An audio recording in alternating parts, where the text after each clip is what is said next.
bien. Super job, you guys. You sure did collect a lot of data in your aerosol protocol. Now, don't throw it away because it could be useful to scientists from around the world. Say, how would you like to be a part of a really cool international science program? Well, Dr. Diane Robinson, Calypso Outreach Director from Hampton University, and Dr. Teresa Kennedy with Globe International can tell you more. Thanks, Jennifer. Those are great activities that can be used with Globe and Calypso, the satellite being built right here at the Alcatel building in Cannes, France.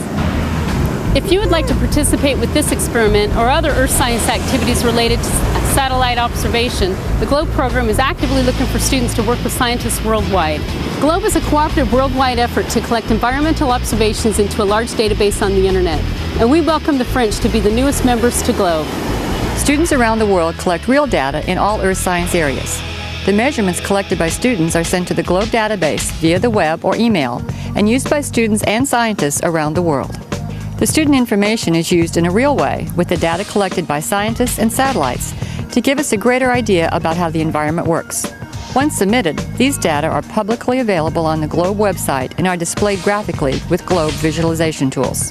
An important aspect of the program is that students are encouraged to communicate directly with GLOBE scientists to better understand the importance and impact of their data. Another important aspect is that the information you collect can and does make a difference to understanding our world around us. More than 1 million students in over 14,000 schools have joined the GLOBE effort, and the numbers are growing. Won't you join the effort? For more information, go to our website at www.globe.gov. Back to you, Jennifer. Thanks, Diane and Teresa.